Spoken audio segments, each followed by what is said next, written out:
Good evening once again, and welcome to another edition of the Literary Hour. We are your co-hosts. My name is Jackie Saye, and with me is my professor K. Moses Nangbe. Hi, Prof. How are you? Hi, Jackie. How you all doing?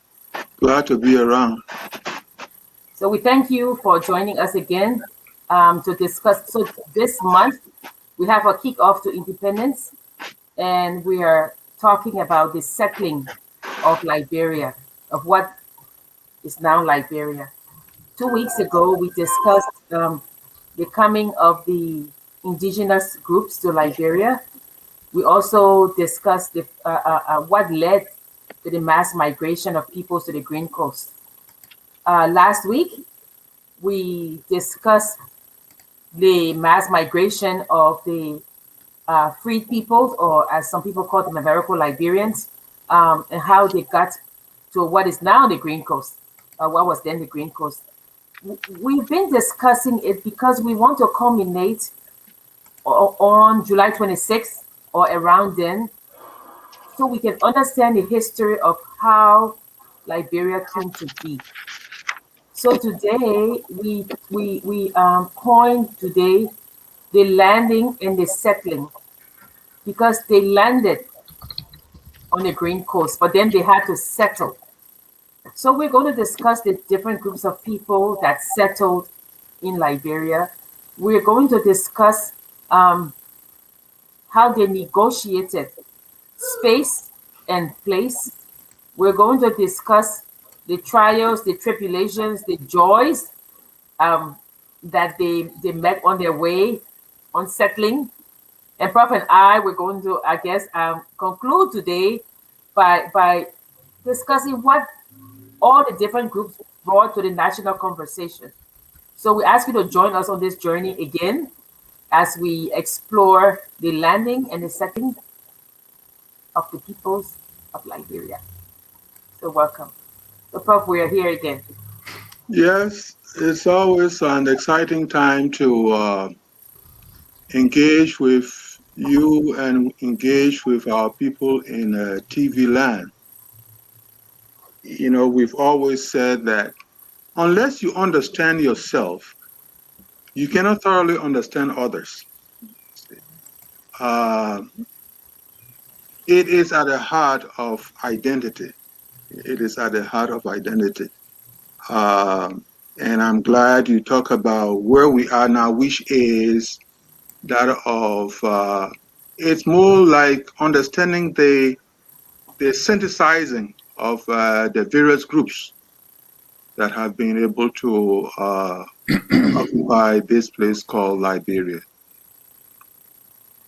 So when the indigenous people came to the Green Coast and they settled, it took a long while before the free people from the United States came.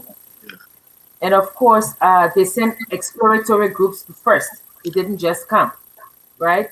They landed on Cherbourg Island and Yeah. then Masurado, and then they sent people. Actually, reading, it was interesting. I read a piece in doing this one research about the fact that Judy Ashman came Mm-hmm. with his wife, and his wife died 6 weeks later. Yeah.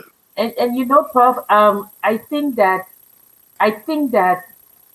some people might dispute the fact, Mm-hmm. but as you read through the different letters and things, as you read through the life stories of the freed people who returned or who came to settle in Liberia, these this group, they also had a lot of trials and tribulations. They suffered a lot, Mm-hmm. you know. Especially, you know, the whole.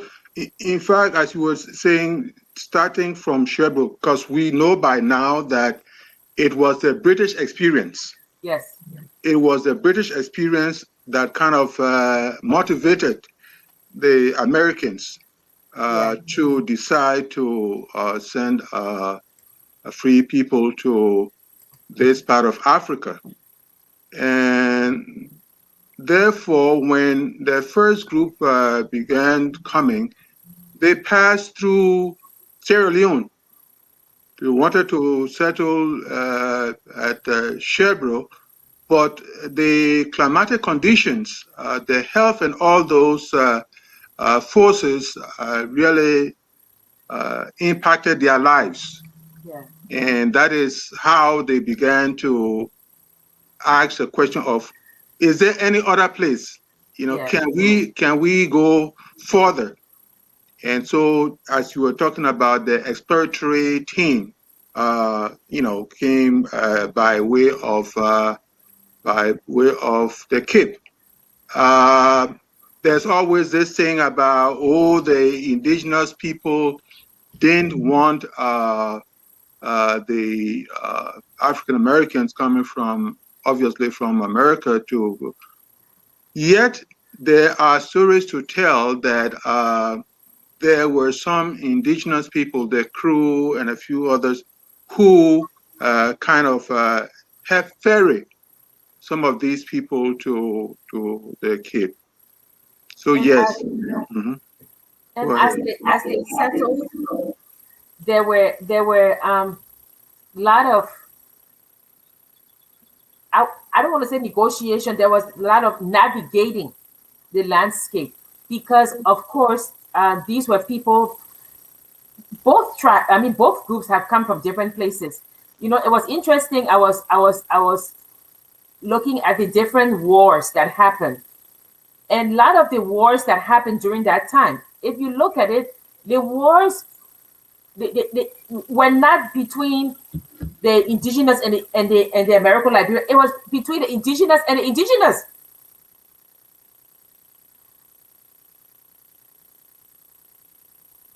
If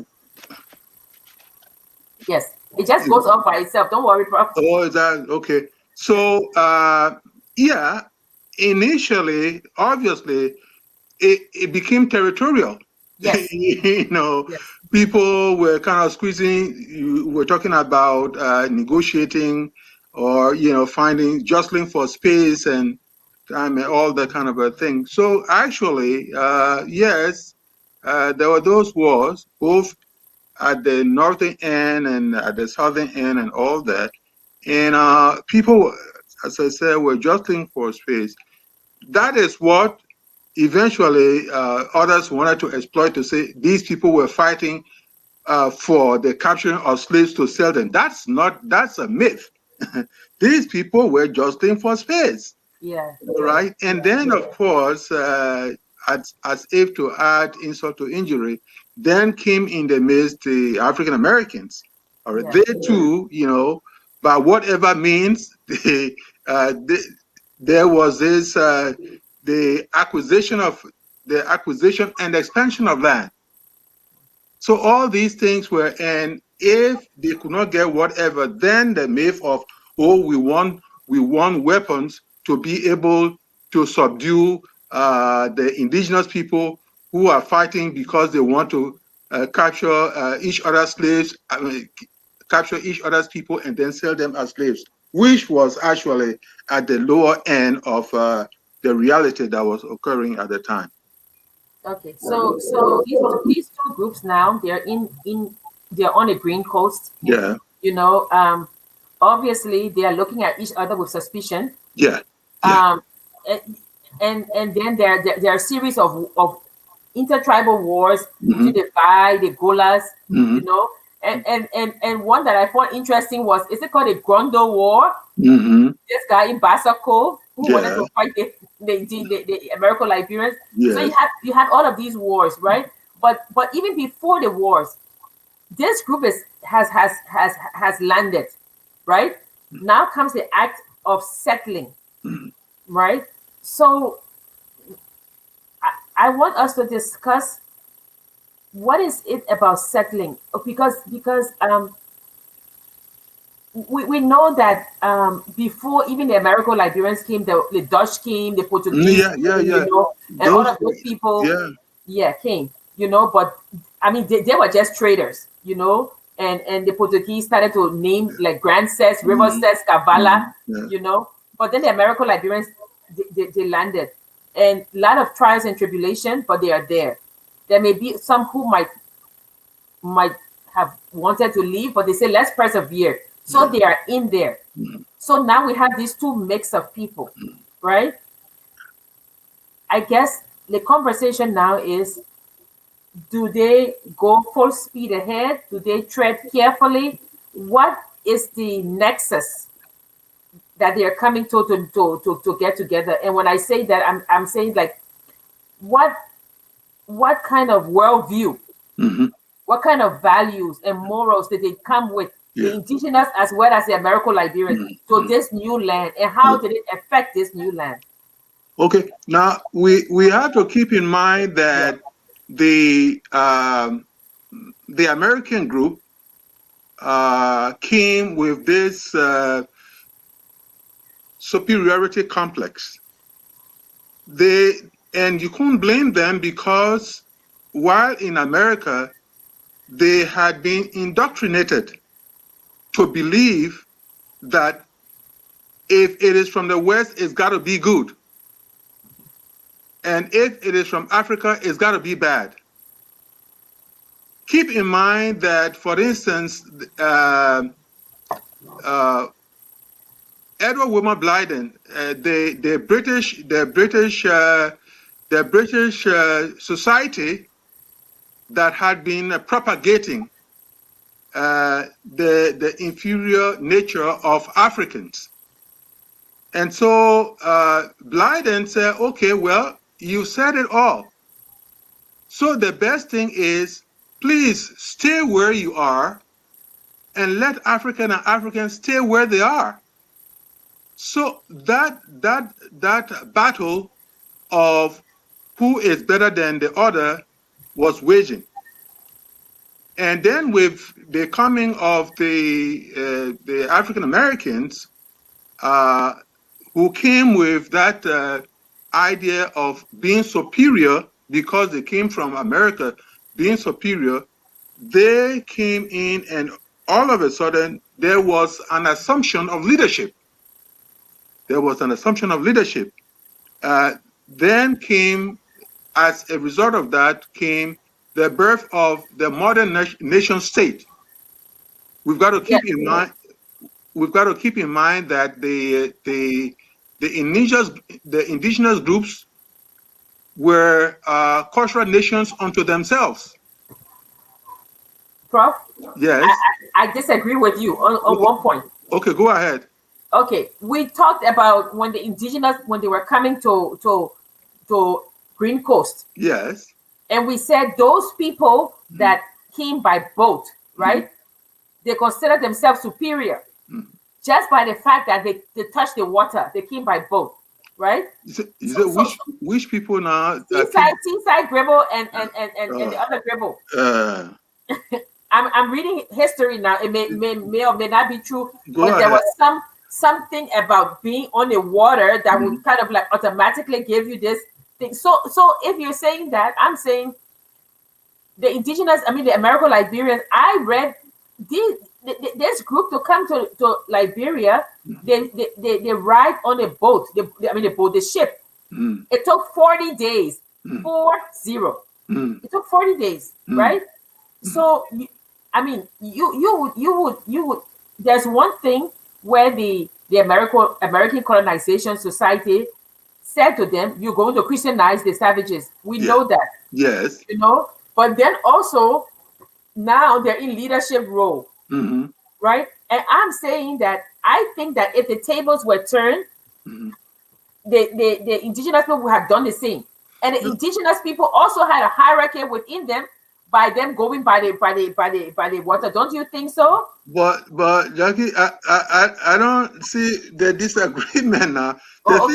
The thing about it is, you can talk about the Sierra Leoneans have a parable which is trousses past trousses, which means pants past pants. In other words, there will be hierarchies here and there.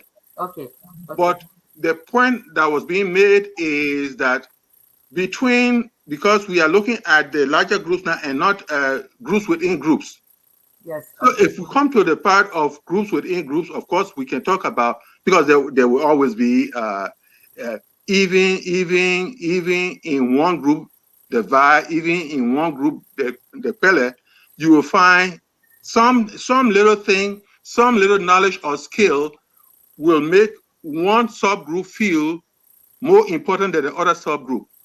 But Okay. if we look at the two broader groups, the indigenous and those who came from America, you will find out that because of their so-called civilized worldview, whatever that is, they saw themselves as being better than. Otherwise, from the get-go, they would not assume the leadership role of the modern nation state. That's why I was saying that these people who came obviously introduced or intensified the idea of the modern nation state. That's the point I was making. But of course, as I said, what you said about some hierarchy within groups, that is true to an extent. Okay, so let's look at it. They've landed, they're Yes. settling, right? Yeah. And one of the writer said Clay Ashland was the hub of civilization. Right? So they're there, they have their reading groups, Yeah. they have their sewing circles, so they have all of the things that they know, right? Or Yeah. that they knew from back in the United States, right? Okay. Yeah. And so with the Christianizing mission now, it's time to do the mission. Their mandate was to Christianize the savages, right? Yes. So they started now. These two groups coming together. I guess my question is well, it's not a question. I mean, we can discuss that both groups taught each other something, right? It is true that focus has been on. Oh, the American Liberians taught them how to read, how to do this. But on the other hand, the indigenous people taught the American Liberians the herbs, medicinal herbs, how to navigate things. So why is it that when we're talking about, or when we're speaking about the contributions of the groups, that we are not talking about the contribution of both groups? That for somehow, and I'm not trying to say that the contribution of the American Liberian was they were not productive. They were, but we're talking about these two groups coming together, the landing and the settling of Liberia. So if you're looking at it, and I'm saying that I'm sure that the indigenous people would say to the people who don't know the terrain, "Oh, if your stomach is hurting, take this plant. Yeah. If your back is aching, put this thing there." So I'm saying, based on your knowledge now, are there things that that were taught to the American Liberians? First, you remember we said that their arrival seemed to establish the so-called core aspect of Western civilization. And in that process too, because of their superiority complex, there came the stigmatization of African culture.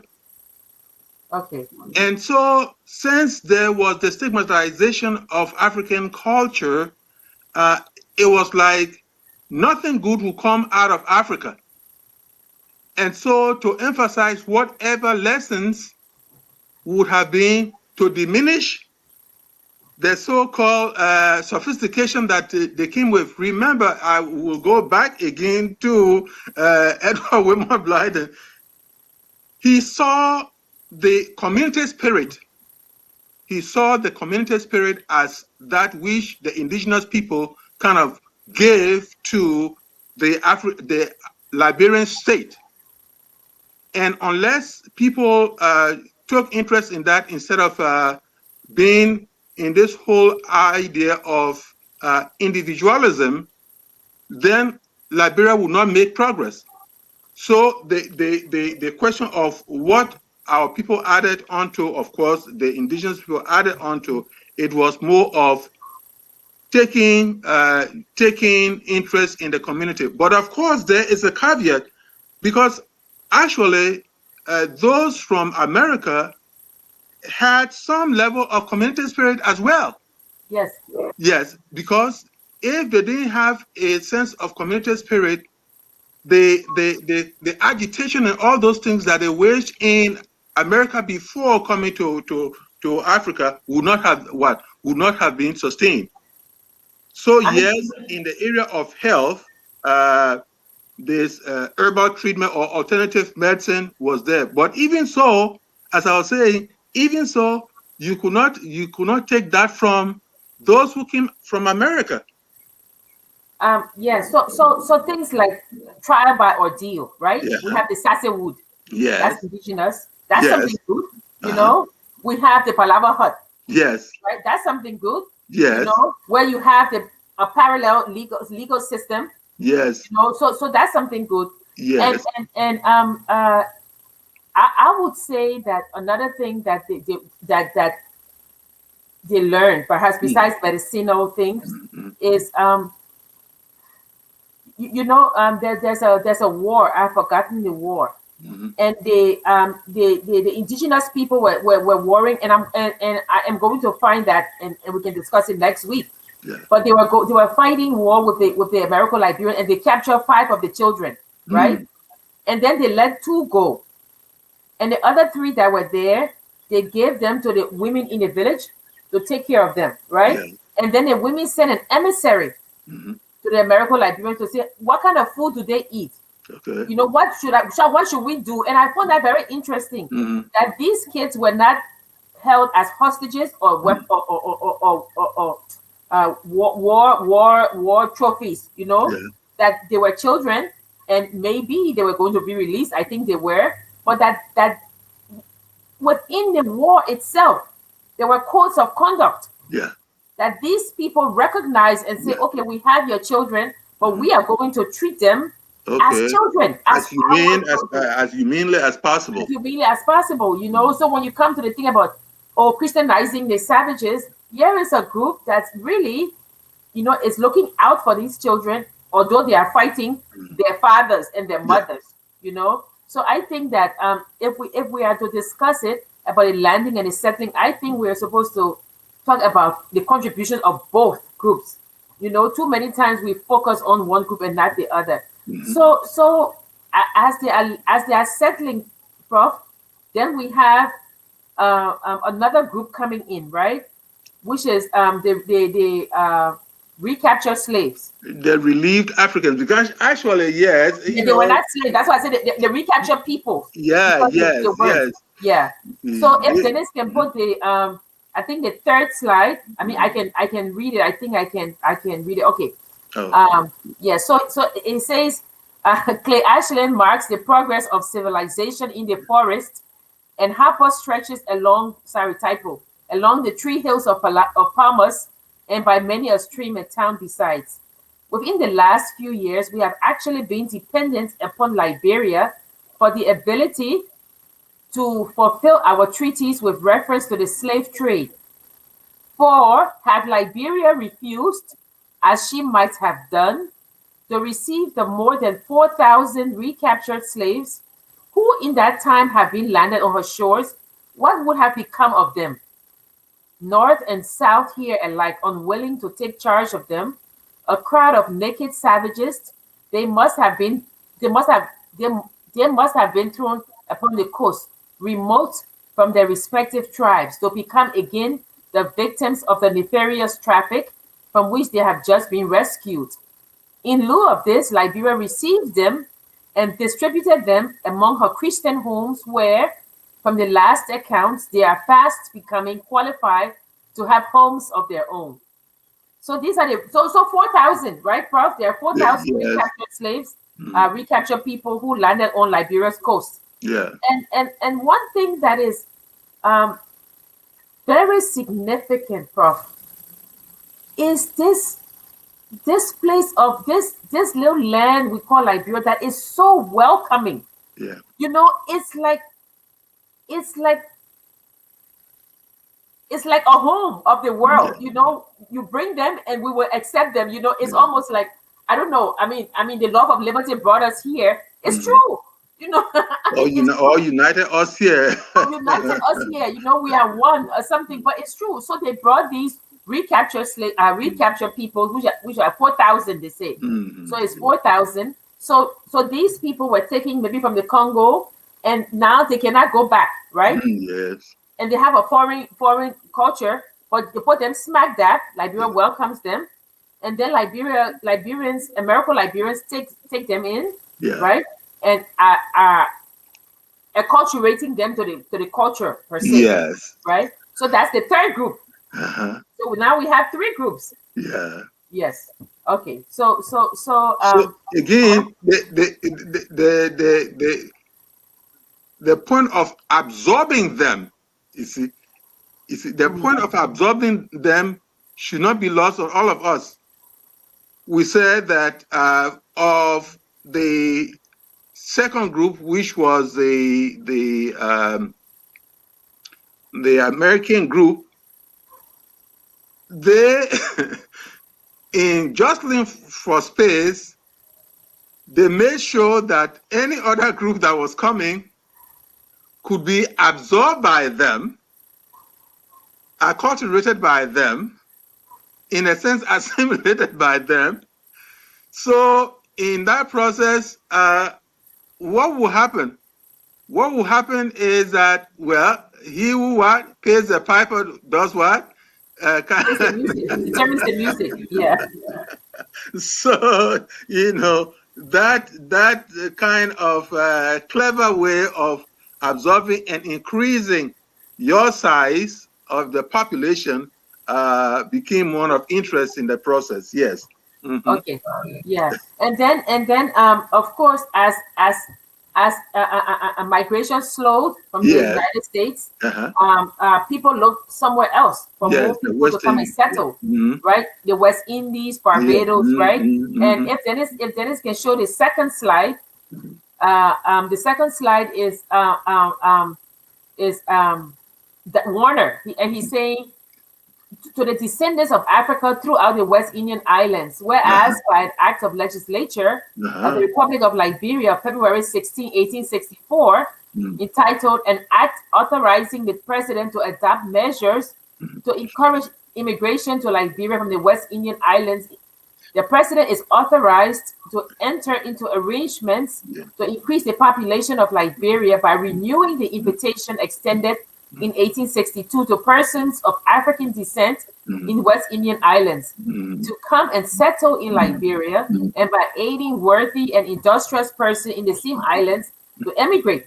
Now, therefore, I, Daniel Bashir Warner, President of the Republic of Liberia, do hereby declare and proclaim to the descendants of Africa throughout the West Indies who may be desirous to return to their fatherland and assist in the building up of an African nationality, that the government and people of this republic are anxious to welcome them to these shores.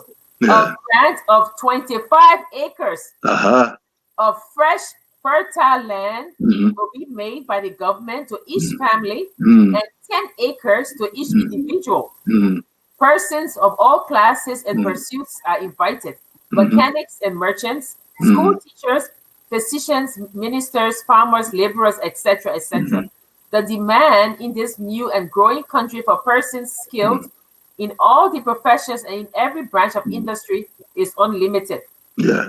Okay, so now we have So these people who were just coming, where did they get all this land that they were getting? It was by an act of Warner. Warner said 25 acres. The act of these people who had smaller piece of land, where did they get the other land? So we're talking about the whole idea of acquisition and expansion. All right. So through whatever way they got this land, because they had bought land, acquired land, as they say, through their history of from the chiefs and all that kind of thing. All of a sudden, they had that huge piece of land to begin to give to households. 25, remember that? 25. There were 300 people who came. from Barbados, 300, right? Like the Abo port, I mean the ports, right? Yeah, and most of them settled in like Cruiserville, yeah. you know, Caldwell, places like Mm, that, which were in mm, those days considered a forest. mm, It was not in Monrovia. So I yeah. think what happened was that the people were given land outside of Monrovia to Mm, be able to expand yeah. Monrovia. Mm, Yeah, so that's what happened. So they I gave them see. 25 acres, and if you were not married, they Mm, gave you 10 acres. mm, You know, which is very interesting mm, that Liberians now are being pushed out of their own land by them saying, "Oh, you left Liberia." You know, yeah. but here is the history to show that they were inviting people to Mm. come to the country to settle.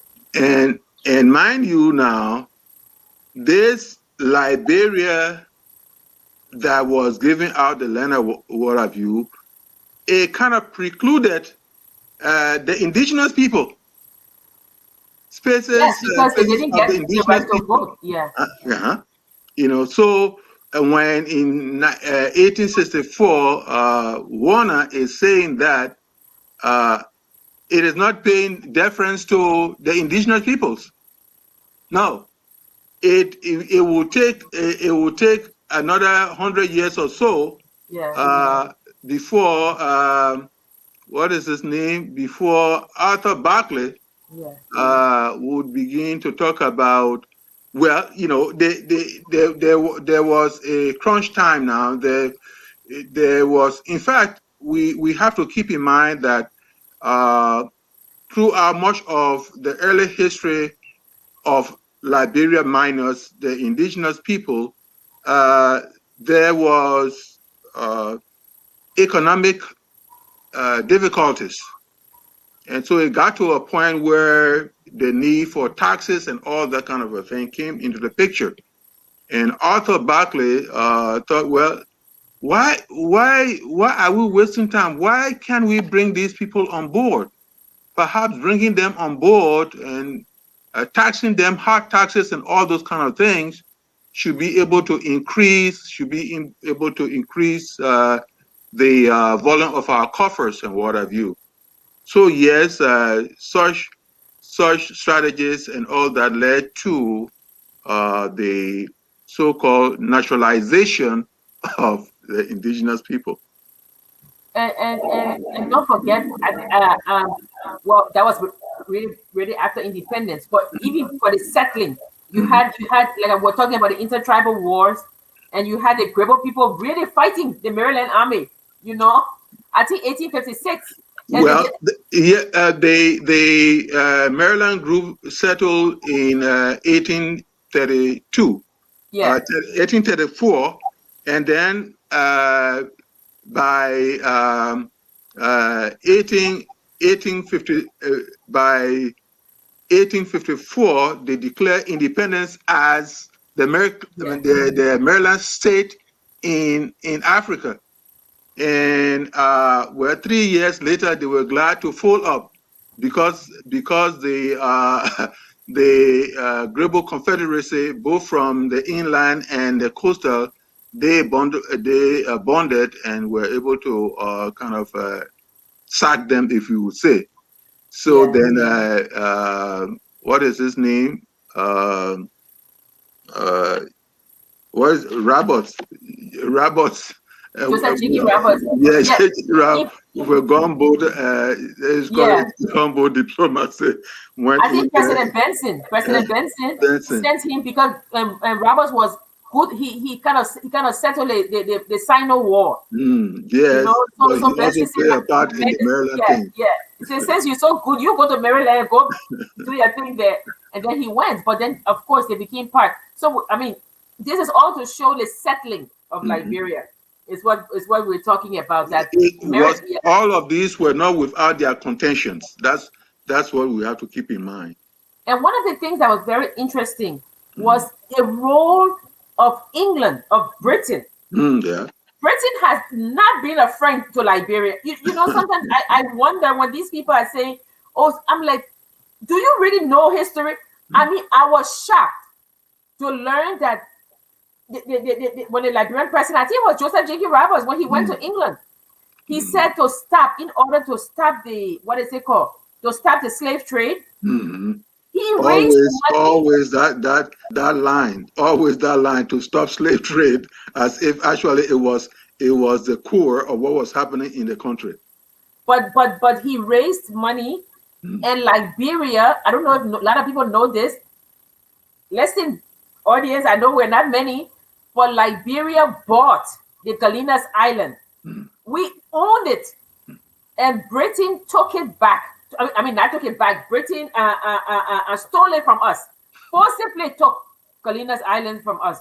And that's like either Panama or somewhere. So Liberia, the president was really forward thinking, you know, but again, they took it from us. And not only that, if you remember when in Basako, when they were having the war in Basako with we were heading Grodo would fight. And then when they come, he would say, "Oh, I'm so sorry. I will never fight again." And then everything will be settled, and they will come back to Monrovia, and then Grodo will fight again. And he got 300 men to fight. And then this man, he got help from the gunboats, the British gunboats. Yeah. Can you imagine? They were arming him to fight by telling him that he will have no more power if the American Liberians took over. So it dragged on, but I was just shocked that that Britain could, you know, be so nefarious, I guess is the word. But you see, the thing about it is, you will understand that the Western powers, they too were interested in call it foreign land or what have you. They were interested in African land, you know. Yeah. And so whatever they had to do, it's, Jackie, what I see is this is all part of human nature. This is not to defend them. This is not to defend them. I know. Yeah, yes. So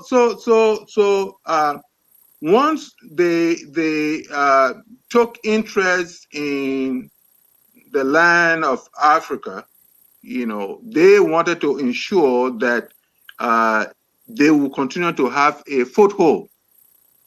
And that has been part of, even to this day, that has been part of the sad fate of Africa and Africans. But if you look at it, Prof, the president was very far thinking, right? Yeah, of course. Because here he is. Galinas is not part of Liberia. It's not close to Liberia, but he's purchasing it because that's where they would take the slaves before they go, right? Yeah. So he's trying to purchase it. Now, and Britain took that one, and then what happened?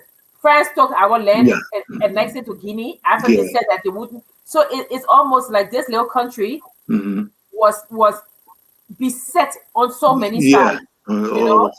Yeah, but we'll continue the conversation. I think we need to take a short break. Yeah, and then we'll continue about the settling of Liberia.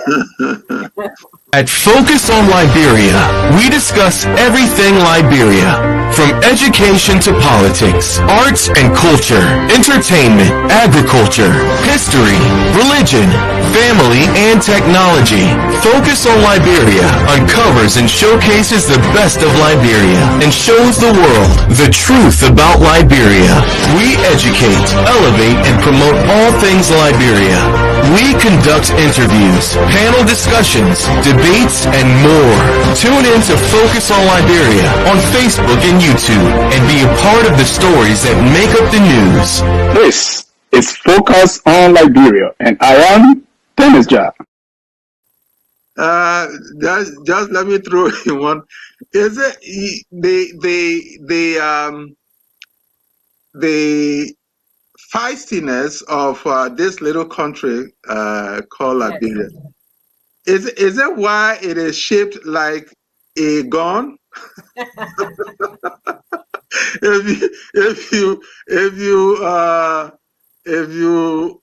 look at, you cast the map in a profile, you'll find that the western part where you have Cape Mount and Guapulu and Lofa, it will become the butt of the gun, and Yeah. where you have Nimba, and that is the trigger, and where you have the southeastern part is like the muscle of the. So anyway, that's on a slightly humorous note. So yes, Liberia has, for some reason, enter firing force of the various powers, especially Great Britain and France, and the people, the founders, both on the indigenous end and the African American end, they have been able to weather the storm. Yeah, this country has done a lot. But can we have some comments? If we have comments, maybe. If not, we can continue. So okay, so there are no comments right now. So Okay. yeah, so if we're talking now about the settling again, about the coming together of these groups. So now we have four. Yes. Right, we have four. So the West Indian group that came, they were the most educated according to them, right? They were the most educated. Okay, so of course when they came now, they are their own group, so they were aligned maybe with the Americo-Liberians because some of the Americo-Liberians were educated, right? And they will kind of like push the culture up.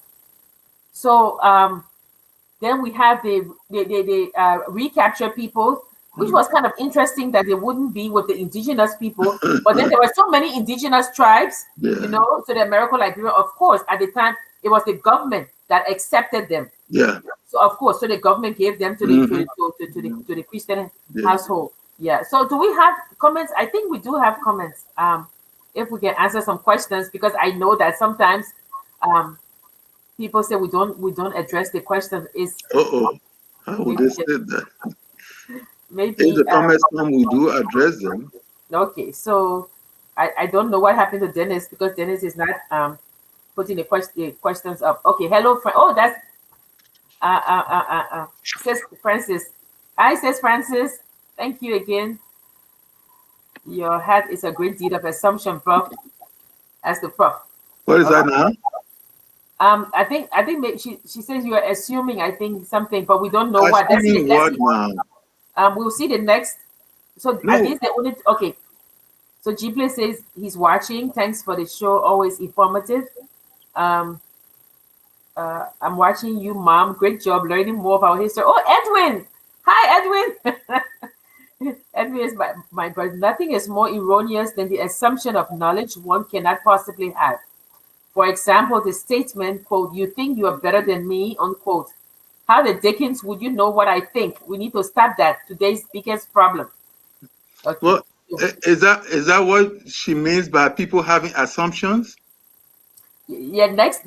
Is there any other comment or no? I call them indigenous returnees.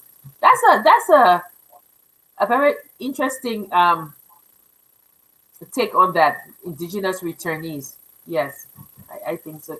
They claim the land from the native people without compensation.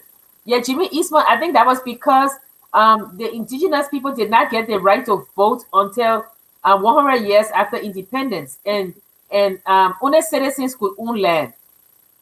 So, right, Prof? Yes. So Yeah, I mean,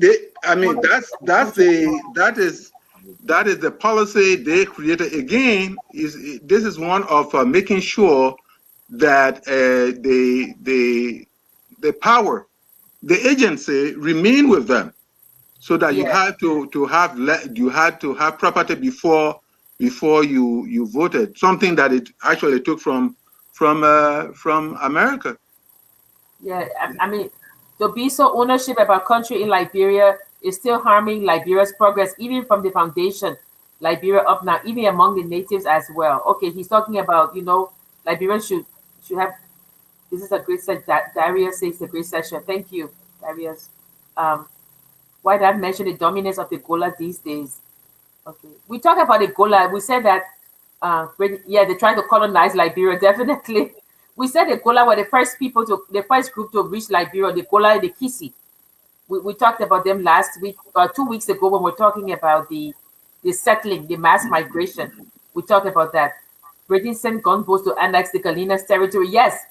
It wasn't until what is it called? Blighty Havelock Treaty. I guess that's when they took the Galinas Island. But you're right. It was Liberia purchased that land, and then we got the money back. But is it part of human nature to forcibly take one's land? Then we can equally say it's part of human nature to steal and pillage. Well, that is an important point, but that doesn't justify it, though. You see, this is the point that is being made. Yeah. That taking of that is not a justification. In other words, it's not a defense. That yes. Yeah. My nature to grab whatever you have doesn't justify, it doesn't legitimize it. That's the thing. So if you talk about that, you talk about justification, you talk about legitimization. It is the legitimization that is the problem. You see, it is human nature to do that, but it is what we really take and grab from other people doesn't legitimize the fact that we should take it. Otherwise, there will not be laws and what have you. Francis Wilson said, you speak about the crew helping to navigate the ships to our coastline, but it was also the crew that navigated the slave-laden ships out of Africa. Honestly, we said that last week. We said that two things. The kingdom of Dahomey, the people were shunned by the other groups because the Dahomeans, they engaged in heavily in the slave trade. And we also said that there were some tribes that would not let their children marry the crew people, because the crew people or the crew men were the ones who helped put the slaves on the ships. So of course the crew were shunned. Yeah. The thing about talking about honesty and what have you, I think when we come to these sessions, I think people who are listening should please listen with a keen sense of what is going on. In an entire group cannot be bad, an entire group cannot be good. So if the very people, some of whom navigated ships along the coastal line to help some of the African Americans coming in, there were others who were nefarious. No one is taking out that particular logic of it all. So until you understand that we cannot put an entire group in one basket or take that entire group out of the basket, then of course conversation will never go as it ought to be. So the whole idea of honesty and what have you, I don't know where it's coming from, and I think we had better understood what is being said on these platforms. The Westerners used African resources to develop their countries. They only after the resources, not the people from those days up to now. Yeah. Okay. Yeah. That is one reality, but that doesn't justify what they did. But that is one reality of human nature that people have to take into consideration. I think it's a whole new discussion when it comes to the level of education of the American Liberians. Well, Pupa, what happened? That has a nice ring to it. I like that. Well, Pupa, what happened was that we said that when the American Liberians came, they differed in education.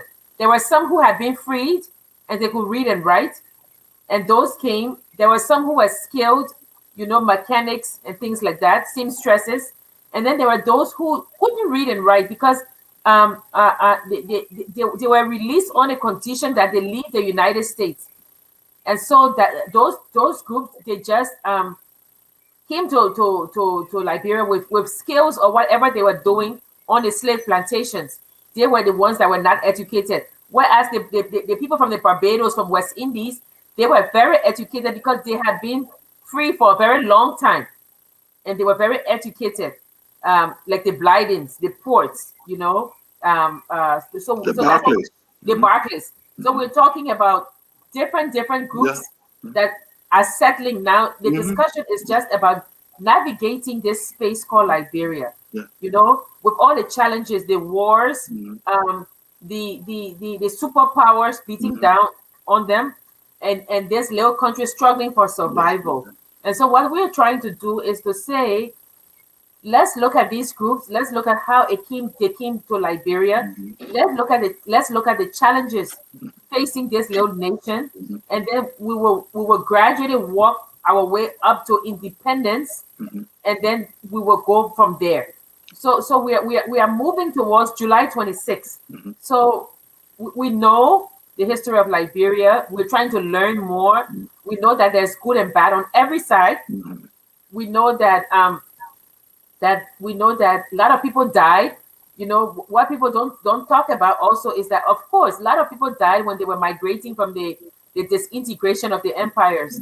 But a lot of people also died coming to this new land from America.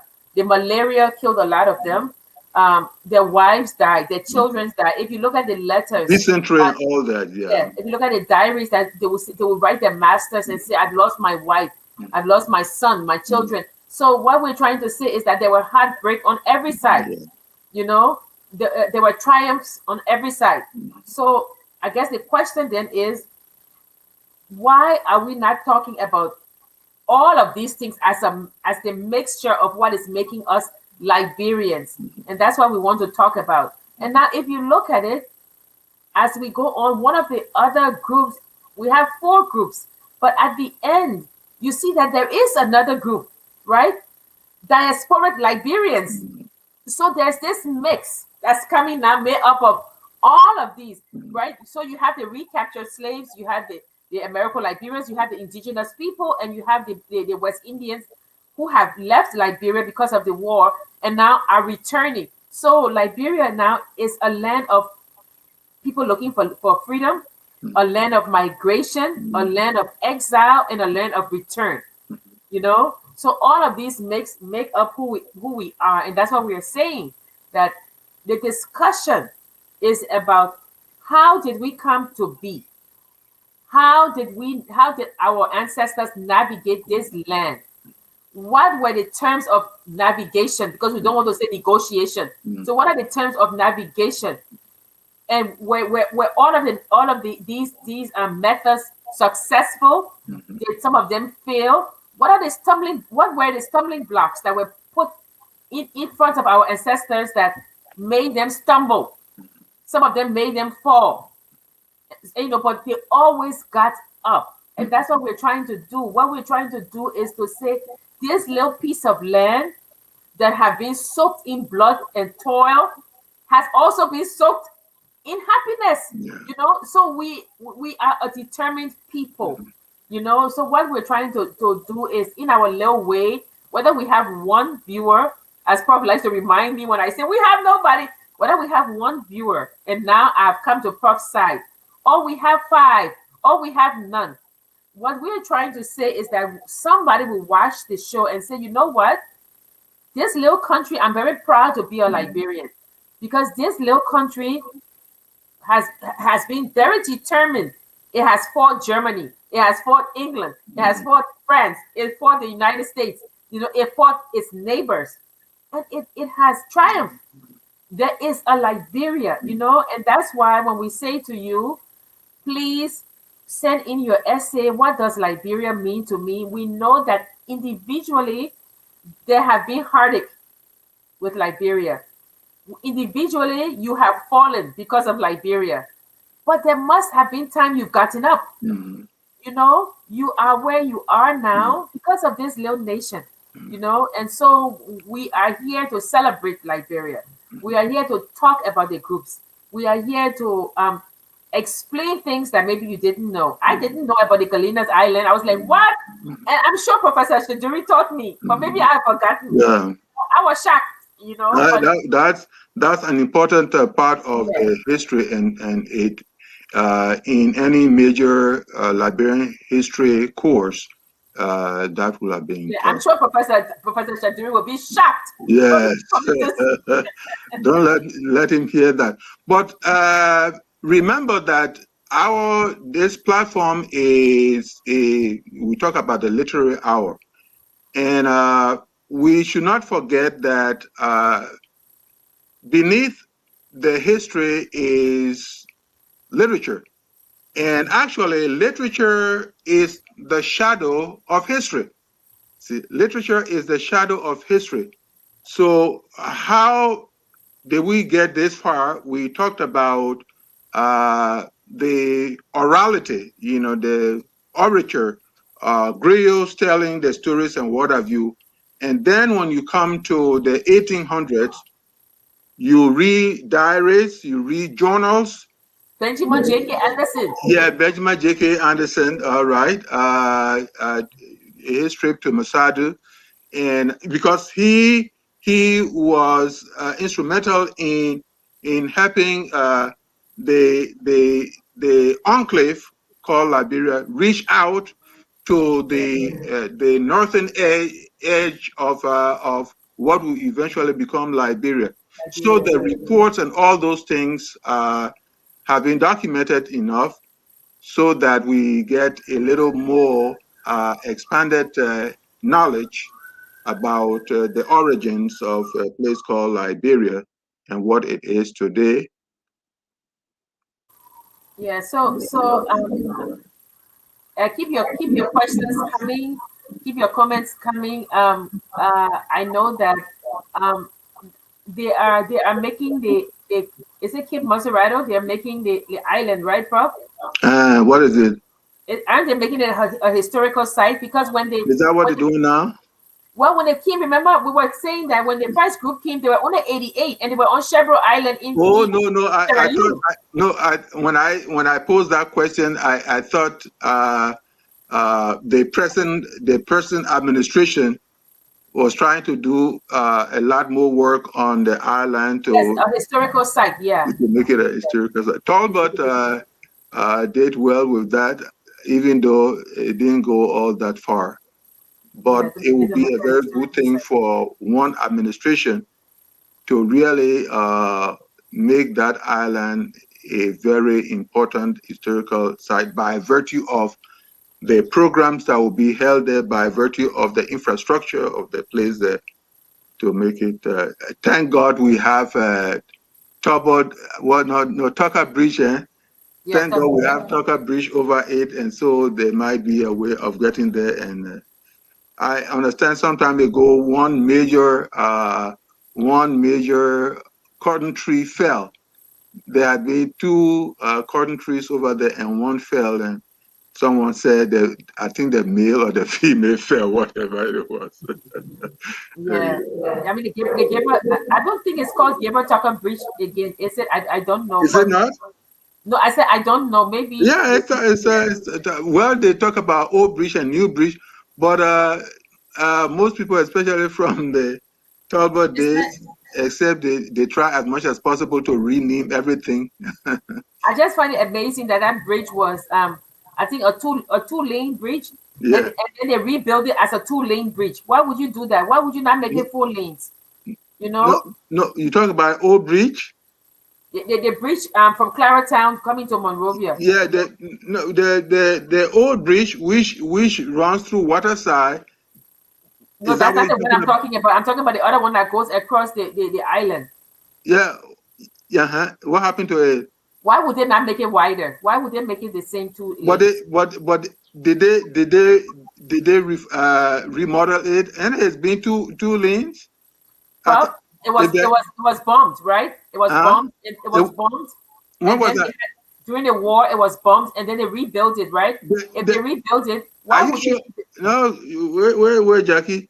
You are saying they bombed Tucker Bridge, or during the war? It needed renovation after the war, and I'm saying that it was 2 lanes, right? It's just an aside. I mean, this has nothing to do with the show. It's important. It's important because the only bridge that the only bridge that broke completely and they remodel.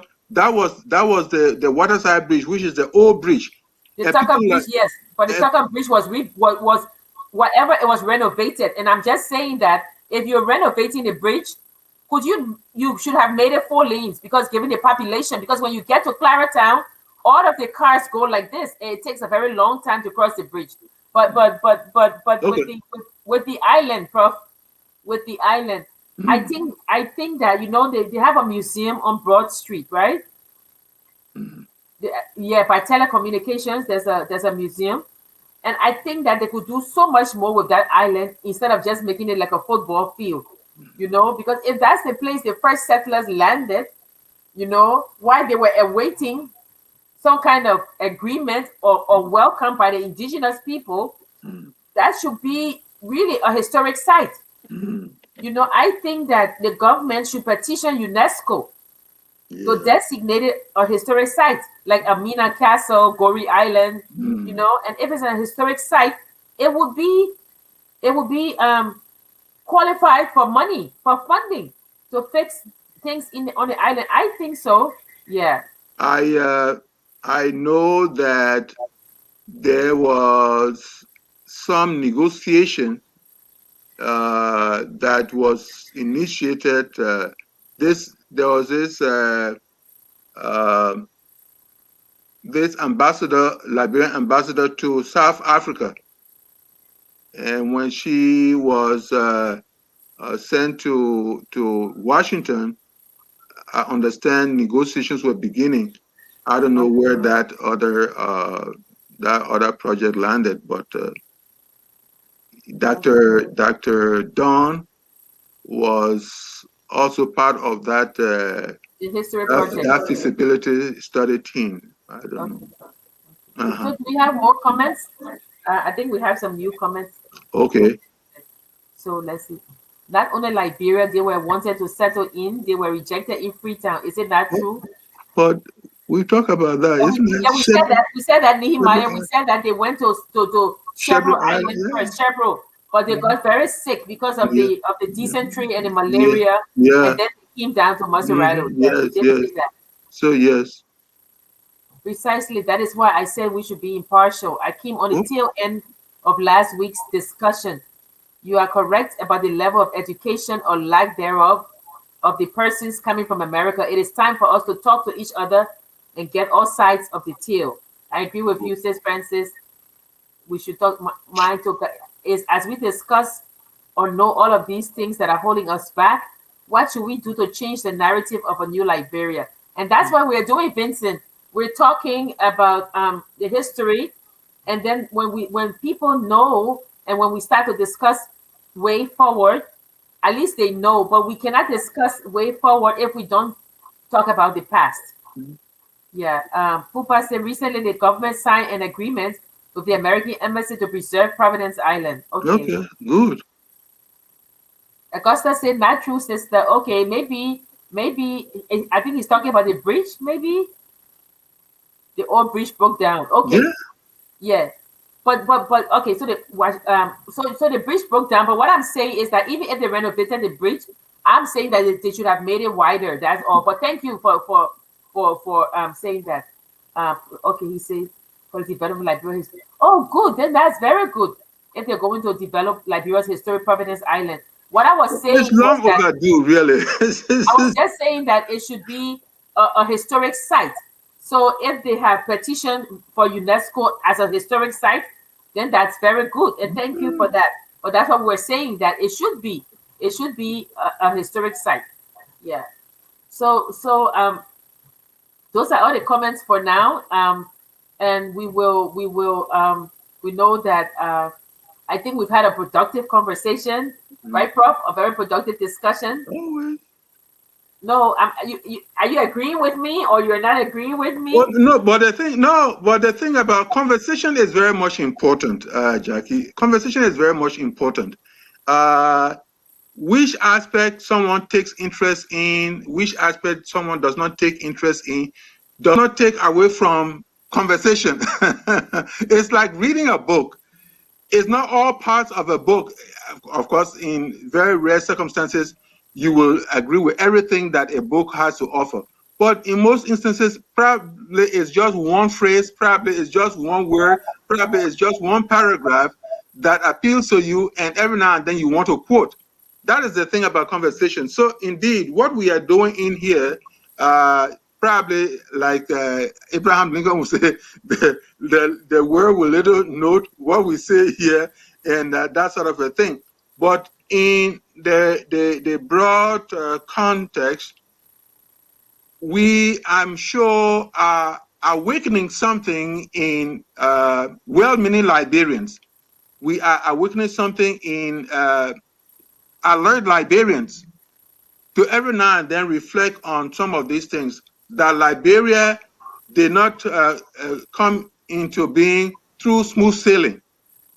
That Liberia is part of the human story of envy, the human story of anxiety, the human story of feistiness, and all these things. And yet, out of the chaos, something, even if it is minimally good, something minimally good can come out, and that should be a celebration of God's own creativity. That is a celebration of human creativity as well. Yeah, thank you, Prof. And so, as we continue to discuss the landing and the settling, next week we'll go more in depth to discuss again the values, right? Yeah. Prof, the values and things, like what does it mean when somebody says civilized? Yes. Right? What does civilized mean? Mm-hmm. What does it mean when somebody say heathen? Yes. What are the undercurrent? What are the loaded term? Yes. This loaded term. Mm-hmm. What does it mean? Mm-hmm. And who determines what civilization is? Who determines? Like we had a very interesting conversation when we're talking about witches, right, Prof? Yes. And we're saying that some of these people that they termed witches in the past were just medicine women. Some sort of misunderstanding, yes. Herbalists that you went to, but then as time went on, you see that what people don't understand, they fear. Yeah. And what they don't understand, they make the other. Yes. Because it's easy to hate the other, Mm-hmm. So then these women became witches. Yeah. And then with the rise of the Pentecostal churches, they became demons. Yeah. Right? They're now demons. Mm-hmm. And now it's not just assigned to the older women. Now even young kids, they say they're demons. Yes. Whereas a young child, yeah. a young child could be a teenager who would, we rebel when we're teenagers. So they're rebelling. And because they are hard-headed, they say, oh, this child has a demon. So all of those things we would discuss, because all of those things becomes the brew that makes up the country of Liberia. So we thank you, we thank you all. We ask you to join us next week. Please tell other people about the broadcast. We would like for you to become more involved in the discussion, because it is only through, discussions and debates that we can really understand. We are not changing the narrative of Liberia, but we are understanding in order to go forward. And I agree with, I think, Vincent, who said we need a new Liberia. In order to have a new Liberia, we must understand the old Liberia, because you have to know your shoe size before you can buy a new pair of shoes, So we are trying to learn our shoe size before we can say we need a new pair of shoes. So again, we thank you all for joining us. We are very happy that you took time off your busy day. If you have other comments, please feel free to leave it. We will be here again next week, God willing. We ask you to Emmanuel Jackson said we need the restoration, the Tubman Center of the Arts, Crafts and Cultural Artifacts of Liberia in Roberts Fort Cape Mount. Did you, Sis Jackie, or Prof, never visit the center? No, I visited the museum when I went home. I visited the museum, and then there's an art gallery around Stevie Tubble Estate. I visited that. I think that the museum is too expensive, but I think the museum should be a place where the students should go and visit. There should be field trips. There should be excursions, trips, excursions, to the museum. I think that one is very important. So, like I say, we thank you. We ask you to pray for our country. Pray that our people are safe from this pandemic. And we ask you also to mask up. If you haven't been vaccinated, please go and get your vaccine.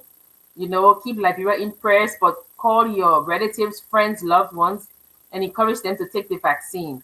We thank you again, and I will leave the last word to Prof. Well, Jackie, you said it all. We should always, Liberia is where fate, Fate, Liberia is where fate gather us all. And so we have to learn to love certain things about the country. Even yourself, even an individual, you probably do not love everything about yourself. I don't care how narcissistic you are. The same thing. So we will always have things to not like about Liberia, but we should find it in our hearts to love many things about Liberia, because that's whether you are abroad or what have you. Liberia is where you kind of set your roots and what have you. So let us learn to love Liberia and do those things that will make the country proud. That's part of what we are trying to do in this place, by understanding ourselves and see how well we move forward.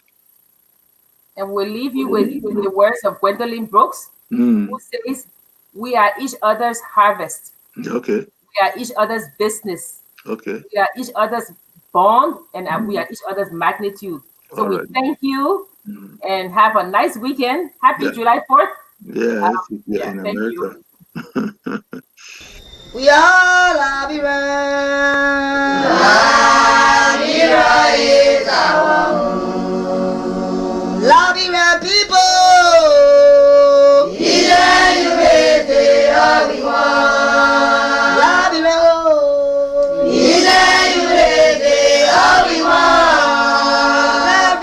Liberia.